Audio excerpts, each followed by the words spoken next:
بسم اللہ الرحمن الرحیم۔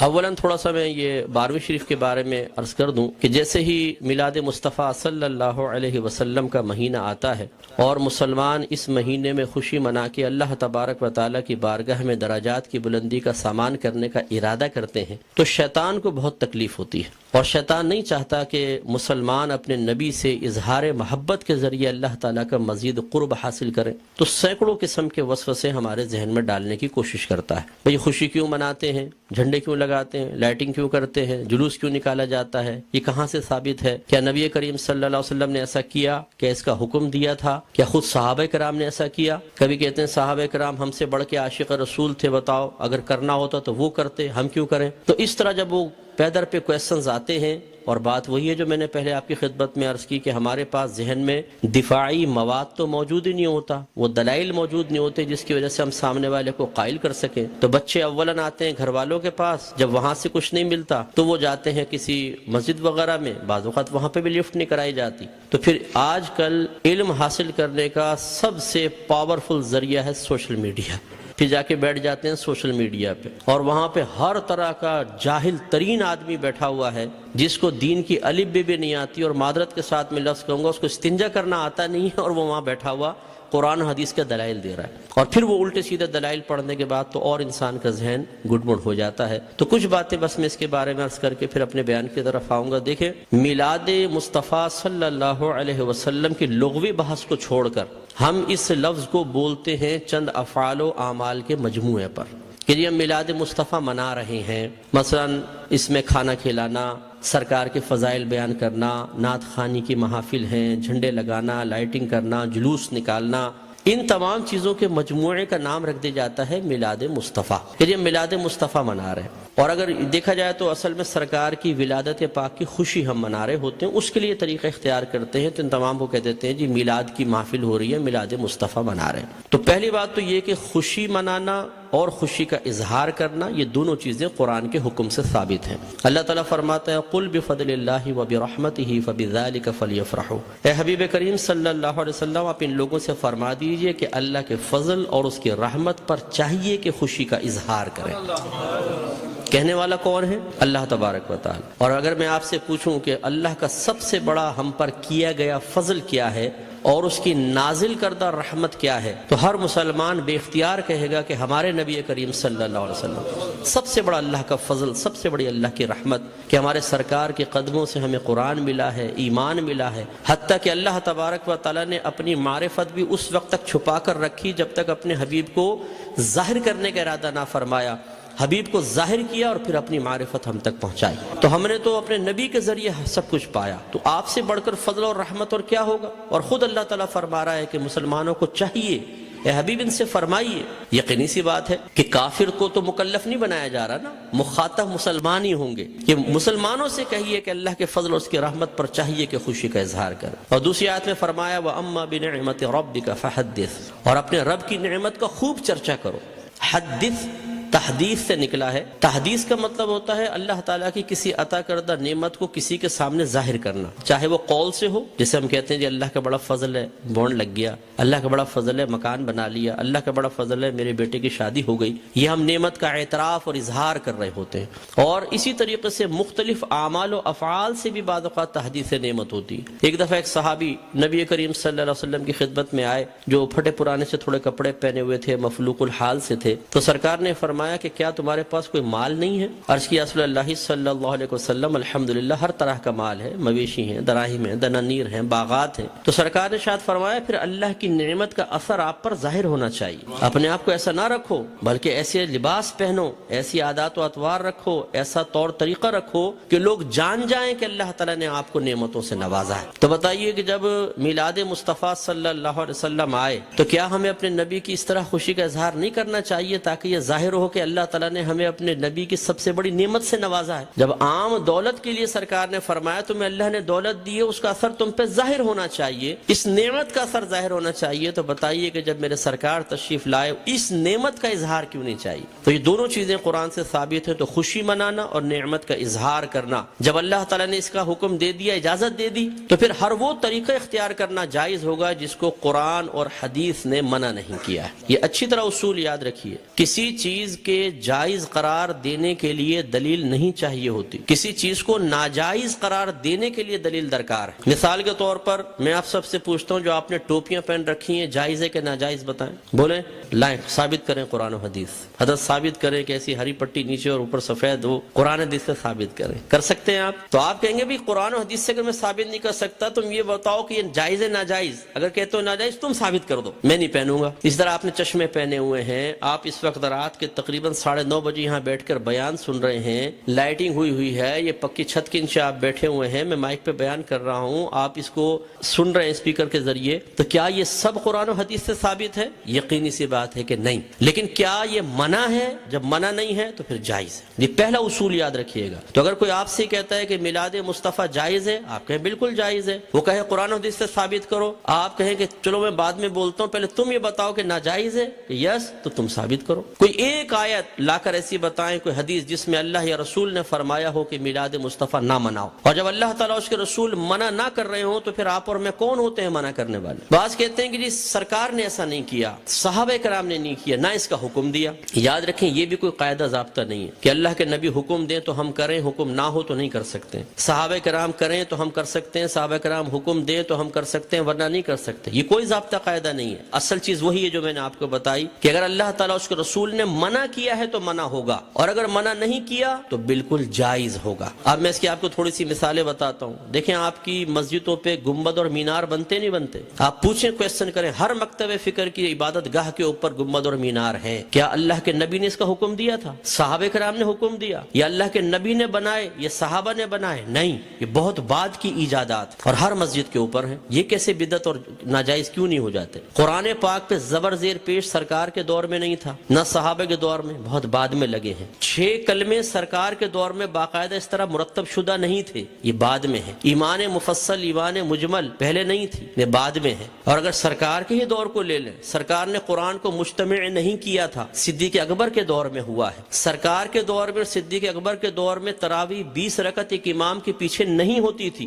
عمر فاروق رضی اللہ تعالیٰ عنہ نے کی ہے. اور ان پہلے 3 ادوار میں جمعے کی صرف ایک اذان ہوتی تھی جو اذان ثانی کہلاتی ہے. پہلی اذان حضرت عثمان غنی رضی اللہ تعالیٰ عنہ نے ایجاد فرمائی ہے. یہ ایک بازار تھا، وہاں پر ایک مقام زورہ تھا. جب مدینے میں وسعت پیدا ہوئی، اذان ہوتی تھی، دور تک آواز نہ پہنچ پاتی تھی، لوگوں تک اعلان نہ پہنچ پاتا تو آنے میں دیر ہو جاتی تھی. تو پھر آپ نے فرمایا کہ ہم ایک اذان اور شروع کریں گے جو اصل اذان سے، جو دوسری اذان ہے اس سے آدھے پونے گھنٹے پہلے بازار کے پاس ہوگی، تاکہ لوگ ہوشیار ہو جائیں اور جمعے کی تیاری کر سکیں. ہر مکتبہ فکر جو جمعہ پڑھتا ہے وہ پہلی اور دوسری دونوں اذانیں دیتا ہے. وہاں یہ کویسچن کیوں نہیں پیدا ہوتا کہ جب اللہ کے نبی نے نہیں کیا تو پھر حضرت عثمان غنی نے کیسے کر لیا؟ اس کا مطلب ہے جب ضرورت پیش آتی ہے تو یہ اللہ کے نبی کی تعلیم ہے. خود صحابہ کرام نے ہمیں تعلیم دی ہے کہ آپ کسی بھی ایسی چیز کو شروع کر سکتے ہیں کہ جس کو اللہ تعالیٰ اس کے رسول نے منع نہیں کیا ہے. اسی طرح مدارس کا قیام آپ دیکھ لیں، ان میں سلیبس ہم نے رکھا ہوا ہے. اور اسی طرح میں آخری بات بس یہ مثال دیتا ہوں، ہر مسجد میں جماعت کے کچھ اوقات مقرر ہوتے ہیں. فجر اتنے بجے، ظہر اتنے بجے، عصر، مغرب، عشاء. کیا نبی کریم صلی اللہ علیہ وسلم نے حکم دیا تھا کہ اس وقت جماعت کرو؟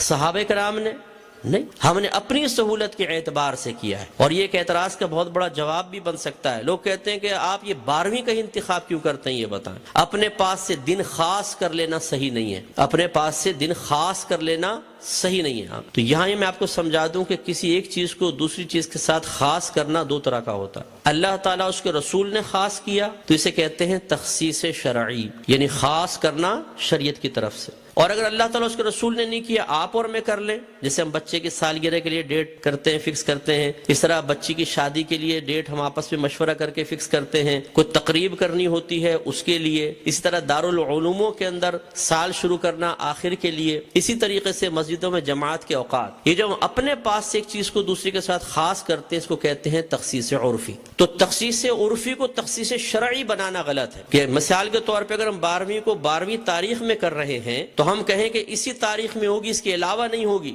یہ غلط ضرور ہوگا۔ لیکن ایک چیز کو دوسری چیز کے ساتھ خاص کر دینا اگر لازم اور ضروری سمجھ کر نہ ہو اور پھر بھی ناجائز ہو، تو جتنی میں نے آپ کو مثالیں دی ہیں بتائیے، پھر بیٹی کی شادی فکس کرنا بھی ناجائز ہونا چاہیے۔ یہ کوئی دنیاوی معاملہ نہیں ہے، نکاح تو سنت ہے، سرکار نے فرمایا نکاح من سنتی فمن راغب عن سنتی فلیس منی، نکاح میری سنت سے ہے، جو میری سنت سے بے رغبت ہوا وہ مجھ سے نہیں۔ تو اب جب بچی کی شادی کی باری آئے اور دولہا والے پوچھے جی کون سی تاریخ رکھنی ہے، تو کہ خبردار تاریخ فکس کرنا منع ہے۔ تو شادی ہوگی کب؟ بس ہو جائے گی بغیر فکس کیے، کر کے بتائیں پھر ذرا۔ تو یہ مطلب ایک بے وقوفی کی سی بات ہے۔ تو اس لیے جماعت کے اوقات مخصوص کر دینا اور اس سے 1 منٹ بھی آگے پیچھے نہ ہونا۔ امام صاحب اگر 4 منٹ بھی لیٹ ہو جاتے ہیں تو لوگ یوں ٹائم دیکھتے ہیں، امام کہاں گیا، اور پھر جو شور مچتا ہے پوری مسجد کے اندر، کچھ امتحان ہے۔ خود جماعت میں لیٹ پہنچے کوئی بات نہیں، امام صاحب 1 منٹ بھی لیٹ نہیں ہونے چاہیے، بالکل وقت کے اوپر جمعہ شروع ہونا چاہیے، وقت پہ جماعت۔ تو جو ہم نے اپنے پاس سے خاص کیا اس میں کتنی سختی کر رہے ہیں، ہر مکتبہ فکر کرتا ہے۔ تو خلاصہ کلام یہ ہے کہ اللہ کے نبی کی جب یہ میلاد کا موسم آتا ہے، اس قسم کے بہت سارے وساوس ہماری طرف متوجہ ہوتے ہیں۔ اصول بس یہی ہے کہ اللہ کے رسول نے اگر حکم نہیں بھی دیا، کر کے نہیں بھی دکھایا، لیکن منع بھی نہیں کیا، تو ہمارے لیے بالکل اس کے کرنے کی شرعی طور پر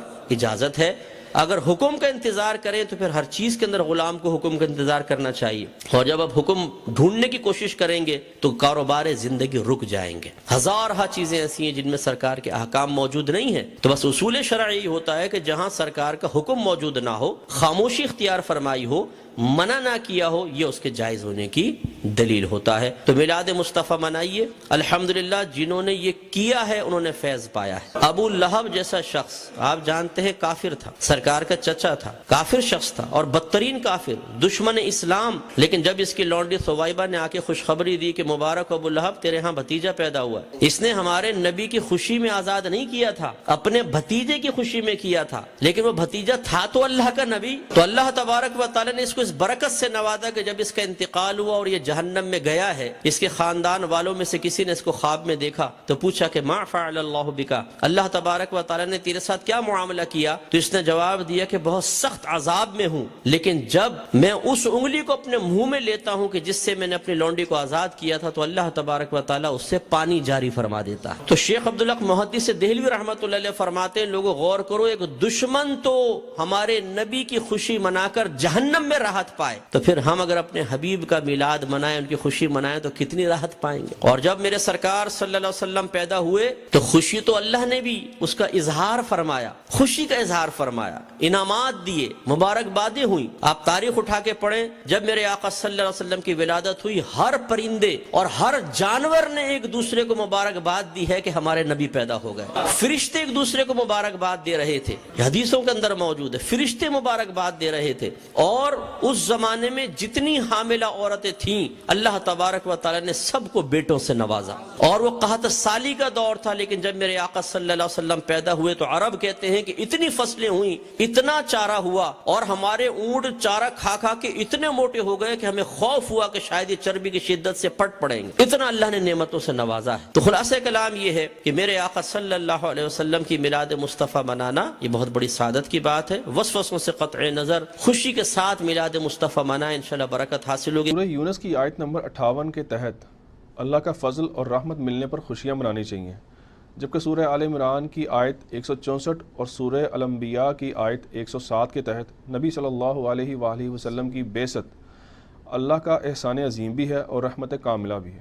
بے شک آپ اس دن کی خوشی کیسے مناتے ہیں اور اسی میں میلاد منانے کا طریقہ بھی بتا دیں۔ دیکھیں جی، یہ ٹپیکل یعنی یہ وہ ہمارے بریلوی بھائیوں والی تیاری کر کے آئے ہوئے ہیں نا، یہ مشہور آیات پڑھ رہے ہیں۔ یہ سورہ یونس کی آیت ہے، قُلْ بِفَضْلِ اللَّهِ وَبِرَحْمَتِهِ فَبِذَلِكَ فَلْيَفْرَحُوا هُوَ خَيْرٌ مِّمَّا يَجْمَعُونَ۔ اے نبی علیہ السلام فرما دیجئے کہ اللہ کا فضل اور رحمت ملنے پر خوشیاں مناؤ، یہ اس سے بہتر ہے جو تم نے دنیا کا مال جوڑ رکھا ہے۔ یہ کون سی آیت آپ نے بتائی تھی؟ سورہ یونس آیت نمبر 58۔ سورہ یونس جو ہے نا میرے بھائی، اس کی یہ جو آیت نمبر 58 ہے نا، ذرا اس سے پچھلی والی آیت بھی پڑھے نا کہ یہ قُلْ بِفَضْلِ اللَّهِ کہا کسے کہا گیا ہے، وہ تو آپ پڑھنے نہیں دیتے ہیں۔ وہ قرآن کو کہا گیا ہے. یہ آیت نمبر ہے 57. یا ایھا الناس قد جاءتکم موعظۃ من ربکم وشفاء لما فی الصدور. اے لوگو بے شک اللہ کی طرف سے تمہارے پاس ایک واضح و نصیحت والی کتاب آ گئی، اور ایسی کتاب ہے تمہارے سینوں میں چھپے ہوئی جو بیماریاں ہیں، یعنی شرک کی اور جو غیر اخلاقی چیزیں ہیں، ان بیماریوں کا علاج ہے اس کتاب میں. وَهُدًى وَرَحْمَةٌ لِّلْمُؤْمِنِينَ، اور یہ ہدایت ہے اور رحمت ہے اہل ایمان کے لیے. قُلْ بِفَضْلِ اللَّهِ وَبِرَحْمَتِهِ فَبِذَلِكَ فَلْيَفْرَحُوا.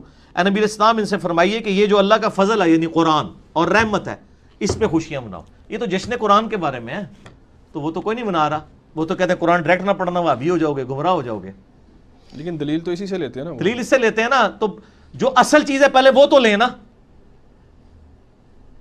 تو اس کو بھی اجتہاداً لے لیں، ہمیں کوئی حرج نہیں ہے. وہ ٹھیک ہے، آپ نے جو سورہ آل عمران کی آیت نمبر 164 ہے، لقد من اللہ علی المؤمنین اذ بعث فیہم رسولا، بے شک اللہ کا احسان ہے کہ مومنین میں جو ہے وہ ایک رسول کو مبعوث کیا انہی میں سے جو ان پہ اللہ کی آیات تلاوت کرتے ہیں، ان کا تزکیہ کرتے ہیں. اللہ کا احسان ہے. اور جو سورہ انبیاء کی 107 وما ارسلناک الا رحمۃ للعالمین، اور ہم نے آپ کو رحمت بنا کر بھیجا ہے تمام جہان والوں کے لیے. تو آپ رحمت بھی ہیں، اللہ کا احسان بھی ہے.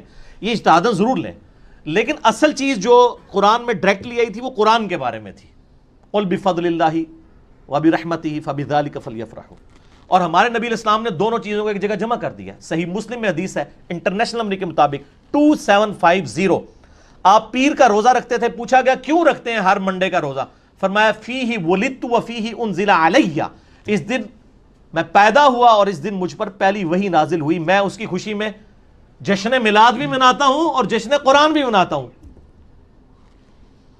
تو یہ دونوں جشن منائے نا. قرآن تو پڑھنے نہیں دیتے، کہتے ہیں قرآن ترجمے سے نہ پڑھنا گمراہ ہو جاؤ گے. دشمنی کی ہوئی ہے نا. میرا مسئلہ نمبر 1 ہے یہی ہے، امام الانبیاء کی دعوت قرآن صلی اللہ علیہ وآلہ وسلم. وَأُوحِيَ إِلَيَّ هَذَا الْقُرْآنُ لِأُنذِرَكُمْ بِهِ وَمَنْ بَلَغَ. اے نبی اسلام فرما دیجئے قرآن مجھے اس لیے وحی کیا گیا اس سے میں آپ کو بھی تبلیغ کر دوں، اور جس تک یہ کتاب پہنچ جائے وہ اسی سے تبلیغ کرے. مولویوں کی لکھی ہوئی کتابوں سے نہیں، اللہ کی نازل کرتا کتاب سے. تو منائیں جی، بالکل. پیر کا روزہ رکھیں، 52 دفعہ آپ میلاد منائیں جی سال میں، اور 52 دفعہ جشن قرآن منائیں، اور قرآن پہ عمل بھی کریں اور نبی علیہ السلام کی سیرت پہ عمل بھی کریں. دونوں چیزیں پیرلل میں لے کے چلیں. ٹھیک ہو گیا؟ علی بھی سورہ مریم آیت نمبر 33 میں عیسیٰ علیہ السلام کے قول سے عید میلاد النبی منانے کا استدلال کرنا قرآن حکیم کی تعریف کرنا نہیں ہوگا؟ یعنی وہ ظاہر ڈیویٹ تو کیا ہے. ڈاکٹر تعلق قادری صاحب نے یعنی اس کو انڈائریکٹلی لیا ہے سپورٹ میں، وہ بنتا تو نہیں ہے. یہ عیسیٰ علیہ السلام کے بارے میں سورہ مریم میں آتا ہے نا کہ انہوں نے ان کا کلام اللہ نے نقل کیا. وَالسَّلَامُ عَلَيَّ يَوْمَ وُلِدتُّ وَيَوْمَ أَمُوتُ وَيَوْمَ أُبْعَثُ حَيًّا. سلامتی ہو اس دن جس دن میں پیدا ہوا، جس دن مروں گا، جس دن دوبارہ اٹھایا جاؤں گا. یعنی عیسیٰ علیہ السلام نے اپنے لیے دعا کی ہے کہ اے اللہ میرے پیدائش کا دن بھی سلامتی کا دن ہو، مروں تو سلامتی پہ مروں، اور قیامت والے دن بھی مجھے سلامتی نصیب ہو. یہ تو دعا ہے. اس میں میلاد والا معاملہ گھسیٹ کے ثابت کرنا اولاد ہے. میلاد آپ منائیں، وہ اور طریقے ہیں نا. منڈے کا آپ روزہ رکھیں، صحیح مسلم 2750 فیہ ولدت وفیہ انزل علیہ. تو یہ سلامتی تو مطلب مانگنی چاہیے. ہم اپنے لیے نہیں مانگتے. اللہم من احییتہ منا فاحیہ علی الاسلام ومن توفیتہ منا فتوفہ علی الایمان. جنازے کی جو دعا ہے ترمذی میں، ابو داؤد میں، ابن ماجہ میں، تو ہم یہی کہہ رہے ہوتے ہیں نا، اللہ ایمان پہ موت دینا، اسلام پہ موت دینا. یہی عیسیٰ علیہ السلام نے کہا والسلام علی یوم ولدت ویوم اموت ویوم ابعث حیا. اے اللہ مجھے سلامتی ہو اس دن پر جس دن میں پیدا ہوا، جس دن میں مروں گا، جس دن میں اٹھایا جاؤں گا. تو وہ اپنے لیے سلامتی مان رہے ہیں. قیامت کا دن کوئی سلامتی کا دن، خود تو سلامتی کا دن تو نہیں ہے نا. اڈی پسلی کو جڑی ہے مجرمین دی. سلامتی کا دن میرے لیے بنا دے، مجھے امن ملے. اور آپ کو پتا ہے بخاری مسلم میں حدیث شفاعت ہے کہ تمام نبی بھی اس دن نفسا نفسی کر رہے ہوں گے. آخر میں کن کے پاس جائیں گے لوگ؟ عیسیٰ علیہ السلام کے پاس. ہر نبی اپنی لغزش کا ذکر کرے گا. آدم علیہ السلام کہیں گے مجھ سے بھی ایک غلطی ہو گئی تھی، میں نے وہ شجر کھا لیا تھا. ابراہیم علیہ السلام کہیں گے میں نے 3 دفعہ توریتاً جھوٹ بولا تھا. موسیٰ علیہ السلام کہیں گے مجھ سے بندہ قتل ہو گیا تھا. نوح علیہ السلام کہیں گے کہ میں نے اپنے کافر بیٹے کے لیے دعا کر لی تھی، تم کسی اور کے پاس جاؤ. عیسیٰ علیہ السلام کہیں گے کہ آج میں ایسے شخص کو جانتا ہوں جس کو اللہ تعالیٰ نے امن دیا ہوا ہے. آج تو محمد رسول اللہ کے پاس جاؤ صلی اللہ علیہ وسلم. یہی وہ سلامتی ہے جو نبی علیہ السلام کو ملی ہے، حدیث شفاعت میں آتی ہے. وہ شفاعت کا اذن ہے. عسیٰ ان یبعثک ربک مقاما محمودا، یہ آیت ہے سورہ بنی اسرائیل کی. اسی کے کانٹیکس میں امام بخاری اس حدیث کو لے کے آئے ہیں. مسلم میں بھی حدیث ہے. مسئلہ 88B ہے میرا، مکمل حدیث شفاعت کے. علی بھی سورۃ مائدہ کی آیت نمبر 114 میں عیسیٰ علیہ السلام کی دعا سے عید میلاد النبی صلی اللہ علیہ وآلہ وسلم کے حق میں عید کا لفظ بولنا کیا درست ہے؟ یہ تو مشہور دلیل ہے جو پیش کرتے ہیں. سورۃ المائدہ آیت نمبر 114. عیسیٰ علیہ السلام کے حواریوں نے کہا کہ آپ دعا کریں کہ آسمان سے ہمارے لیے کھانا نازل ہو. تو اس میں الفاظ ہیں اللہم ربنا انزل علینا مائدۃ من السماء. اچھا، یہ اس میں مائدہ کا لفظ ہے. مائدہ کسے کہتے ہیں؟ کھانے کو. اور اسی کی وجہ سے سورت کا نام بھی سورۃ المائدہ ہے. تو انہوں نے دعا کی کہ اے رب ہم پر آسمان سے مائدہ یعنی کھانا نازل فرما.